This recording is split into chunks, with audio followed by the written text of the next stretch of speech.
بسم اللہ الرحمن الرحیم۔ السلام علیکم ورحمۃ اللہ وبرکاتہ۔ کروڑوں درود و سلام نبی محترم صلی اللہ علیہ وآلہ وسلم پر اور ان کی آل پر۔ ایک روایت کے مطابق حضرت موسیٰ علی نبینا علیہ الصلاۃ والسلام کو اللہ تبارک و تعالیٰ کی طرف سے حکم ہوا کہ فلاں بستی میں میرا ایک پیارا بندہ فوت ہو چکا ہے، آپ اس بستی میں تشریف لے جائیں اور میرے اس پیارے بندے کو اٹھا کر نہلائیں، کفن پہنائیں اور جنازہ پڑھا کر دفن کر دیں۔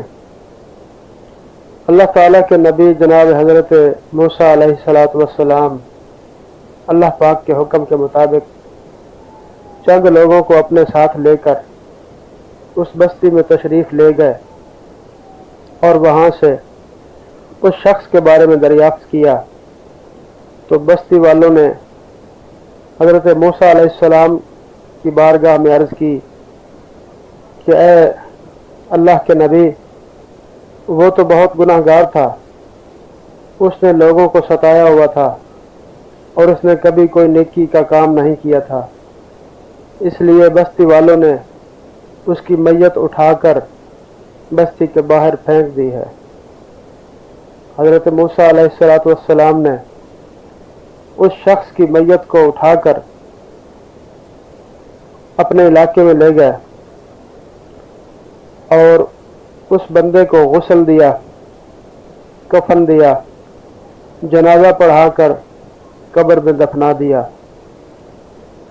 حضرت موسیٰ علیہ الصلاۃ والسلام کی قوم نے آپ سے دریافت کیا کہ اے موسیٰ کلیم اللہ، یہ بات سمجھ میں نہیں آئی کہ لوگ تو اس بندے کے خلاف گواہی دے رہے تھے کہ یہ بندہ بد کردار ہے، گناہ گار ہے، مگر اللہ تبارک و تعالیٰ نے اس کو اتنی شان و مرتبہ بخشا کہ آپ کو حکم ارشاد فرمایا کہ آپ جا کر ان کا جنازہ پڑھائیں۔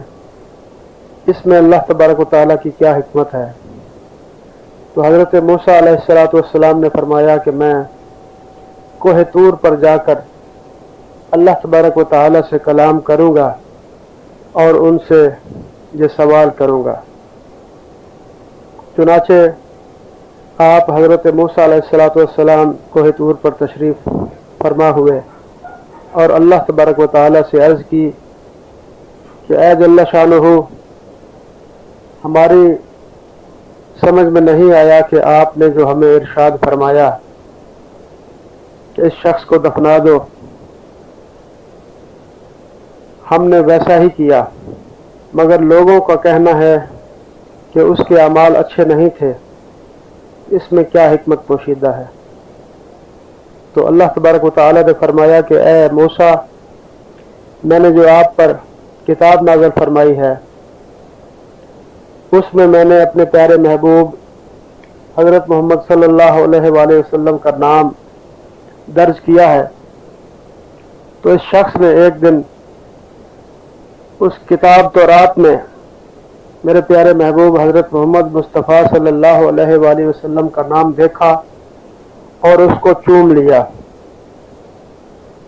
اس لیے میں نے اس کی تمام خطاؤں کو ایک طرف رکھ کر اس کی اس ادا کو میں نے پسند فرمایا اور اس کو معاف کر دیا۔ سبحان اللہ، سبحان اللہ۔ یہ میرے رب کے بخشنے کے بہانے ہیں۔ جو بھی گناہ گار حضور علیہ الصلاۃ والسلام سے پیار کرتا ہے اور آپ کے نام مبارک کو چومتا ہے، اللہ اپنی رحمت سے اسے بخش دیتا ہے اور عظمت ہی بھی عطا فرما دیتا ہے۔ وہ شخص حضور کا امتی بھی نہیں تھا، اس پر اتنا کرم ہو گیا۔ ہم تو حضور علیہ الصلاۃ والسلام کی امتی بھی ہیں۔ چومنا نہ فرض ہے نہ سنت ہے، فقط محبت ہے۔ ہمیں کوئی دنیاوی چیز پسند ہو تو ہم اس کو چوم لیتے ہیں۔ اس سے ظاہر ہوا کہ چومنا عبادت نہیں ہے، چومنا پوجا بھی نہیں ہے، چومنا تو محبت ہے۔ جب آپ جناب رسول خدا صلی اللہ علیہ وآلہ وسلم کا نام سنو، پڑھو یا لکھو تو اپنے ہاتھوں کو انگوٹھوں کو چوم کر اپنی آنکھوں پر لگا لیا کریں۔ اس عمل سے اللہ تعالی راضی ہو جاتا ہے۔ دیکھنے میں تو یہ عمل کوئی بہت بڑا عمل نہیں ہے، مگر مذکورہ روایت سے یہ ثابت ہوتا ہے کہ اللہ تبارک و تعالیٰ کو اپنے محبوب صلی اللہ علیہ وآلہ وسلم کے نام سے اتنی محبت ہے کہ کوئی شخص آپ کے نام کو چوم لے تو وہ بھی اللہ کا محبوب بندہ بن جاتا ہے۔ اللہ پاک ہمیں پیارے آقا صلی اللہ علیہ وآلہ وسلم کی محبت کرنے کی توفیق عطا فرمائے۔ یہ کیسے ہو سکتا ہے کہ ایک شخص حضور کا کلمہ گو بھی ہو، اللہ تعالیٰ کو ایک مانتا ہو، رسول اللہ صلی اللہ علیہ وسلم کو آخر نبی مانتا ہو، ختم نبوت کی گواہی بھی دیتا ہو، اور حضور علیہ السلام پر درود پاک بھی پڑھتا ہو،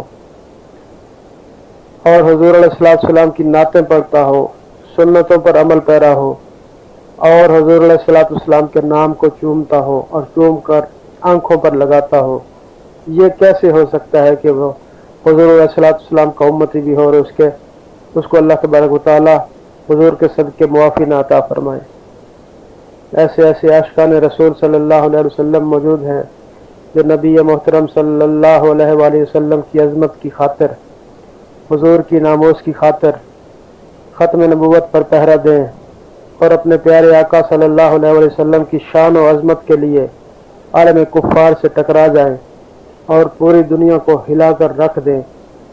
ان پر اللہ اور اللہ کا رسول صلی اللہ علیہ وسلم کتنی کرم نوازی فرمائے گا۔ سبحان اللہ، سبحان اللہ، لبیک لبیک لبیک یا رسول اللہ، تاجدار ختم نبوت۔